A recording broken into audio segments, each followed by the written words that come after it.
YCP ప్రభుత్వ హయాంలో అక్రమాలపై జరుగుతున్న సిఐడి విచారణలో వేగం పుంజుకోవడంతో పాటు అరెస్టులు జరుగుతుండటంతో ఉమ్మడి చిత్తూరు జిల్లాలో గుబులు మొదలైంది.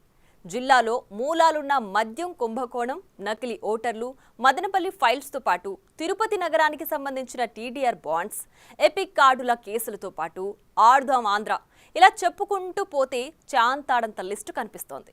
వాటిలో ఉమ్మడి జిల్లాకు సంబంధించిన కీలక నాయకుల పాత్రపై ఆరోపణలున్నాయి.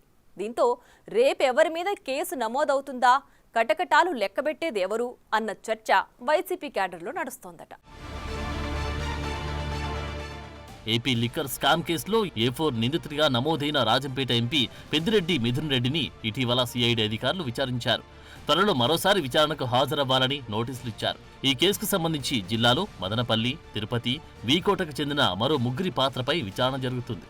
అదేవిధంగా అడ్రస్ లేని ఓ కంపెనీ పేరుతో నిధుల మార్పిడి జరిగిందని ఆ కంపెనీపై కూడా కేసు నమోదైంది. జిల్లాకు చెందిన మాజీ డిప్యూటీ సీఎం నారాయణ స్వామిని కూడా విచారించే అవకాశం ఉందంటున్నారు.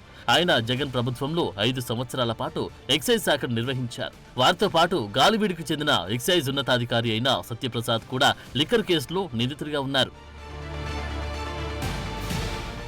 దానికి తోడు మాజీ మంత్రి పెద్దిరెడ్డి రామచంద్రారెడ్డికి మరో షాక్ తగిలింది. మదనపల్లి ఫైల్స్ దగ్ధం కేసు అభూత కల్పన.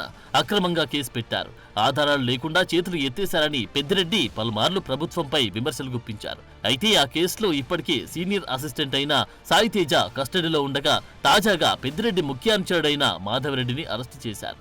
మధ్యంతర బెయిలుంది తనను అదుపులోకి తీసుకోవాలని భావించిన మాధవరెడ్డి అరెస్ట్ పెద్దిరెడ్డి వర్గానికి షాక్ గా మారిందట. హైదరాబాద్ లో అతన్ని అదుపులోకి తీసుకుని తర్వాత తిరుపతికి తరలించి చిత్తూరు కోర్టులో హాజరుపరిచారు. ఈ కేసులో మరో అనుమానితుడు పెద్దిరెడ్డి పర్సనల్ సెక్రటరీ అయిన తుకారావు పరారై ప్రస్తుతం విదేశాల్లో ఉన్నాడు. ఆయనపై లుకౌట్ నోటీసులు జారీ చేసింది సిఐడి. ఆ క్రమంలో ఈ కేసుకు సంబంధించి అనేక మంది నేతలు ఇప్పుడు భయపడుతున్నారంట. వారికి తోడు 9 మంది నిందితుల్లో చాలా కీలక నేతలు కూడా ఉన్నారు. మొత్తం మీద మదనపల్లి ఫైల్స్ కేసు ఫైనల్ గా చుట్టుకునేది మాజీ మంత్రి పెద్దిరెడ్డి రామచంద్రారెడ్డికి అన్న టాక్ వినిపిస్తోంది.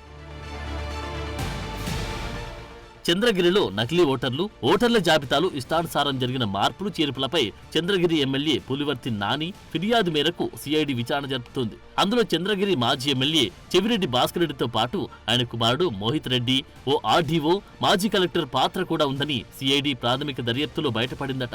ఆ దిశగా కేసు విచారణ సాగుతుందట. దానికి తోడు తుడా నిధులను చెవిరెడ్డి సొంతానికి వాడుకున్నారన్న ఆరోపణలపై విజిలెన్స్ విచారణ కొనసాగుతుంది. దీంతో ఈ 2 కేసుల్లో చెవిరెడ్డికి ఉచ్చు బిగుసుకోవడం ఖాయమంటున్నారు. మాజీ మంత్రి రోజాపై సైతం ఆడుదాం ఆంధ్ర పేరుతో నిధుల దుర్వినియోగం, టూరిజం శాఖకు సంబంధించిన దంతాలు, ఏపీ ఐఏసీ భూముల కొనుగోళ్ల వ్యవహారాలపై విచారణ కొనసాగుతోంది. తిరుపతిలో టీడీఆర్ బాండ్స్ దుర్వినియోగంపై విజిలెన్స్ విచారణ కూడా వేగంగా సాగుతుంది. సుమారు 100 కోట్లకు పైగా నగరపాలక సంస్థ నష్టపోయిందని విచారణలో బయటపడిందట. దానిపై త్వరలో క్రిమినల్ కేసు నమోదు చేస్తారని తెలుస్తోంది. మాస్టర్ ప్లాన్ దారులకు సంబంధించి ప్లానింగ్, టీడీఆర్ బాండ్ల దుర్వినియోగంలో కీలక పాత్ర తిరుపతి మాజీ ఎమ్మెల్యే భూమన కరుణాకర్ రెడ్డితో పాటు ఆయన కుమారుడు అభినయ్ రెడ్డిదేనని కూటమి నేతలు ముందు నుంచి ఆరోపణలు గుప్పిస్తున్నారు. దీనికి తగ్గట్టు అప్పట్లో చాలా మంది స్థల యజమానులకు తెలియకుండా వారి ఆస్తులను భూమా బ్యాచ్ స్వాధీనం చేసుకుందట. దానిపై కూడా విచారణ జరుగుతుంది. ఇక తిరుపతిలో ఎన్నికల ముందు మరో కేసు నమోదైంది. తిరుపతి పార్లమెంటు ఉప ఎన్నికల సందర్భంగా ఓటర్ ఎపిక్ కార్డుల కేసుపై ఎన్నికల కమిషన్ ఆదేశాల మేరకు విచారణ జరుగుతుంది. దీనికి సంబంధించి ఐఏఎస్ గిరీషా సహా మరో అధికారి అప్పట్లోనే సస్పెండ్ అయ్యారు. ఆ కేసు వ్యవహారం కూడా భూమన ఫ్యామిలీకే చుట్టుకునే పరిస్థితి కనిపిస్తోంది. ఈ నేపథ్యంలో సదరు కేసుల విచారణలో స్పీడ్ పెరిగితే మరింత మంది జాతకాలు బయటపడతాయని అంటున్నారు. దానికి తోడు పెద్దిరెడ్డికి సంబంధించి మంగళంపేట అటవీ భూముల ఆక్రమణ, తిరుపతి బుగ్గమఠం భూముల ఆక్రమణ కేసులున్నాయి. మొత్తానికి ఆయా కేసుల విచారణ ఒక కొలిక్కి వస్తే జిల్లాలోని Peddireddy family, Chevireddy, Bhumana and Sons, మాజీ మంత్రులు రోజా, నారాయణ స్వామిలపై కేసులు నమోదవడం ఖాయమంటున్నారు.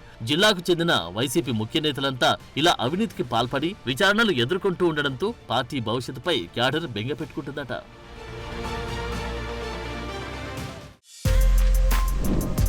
For more videos like this, subscribe Big TV channel.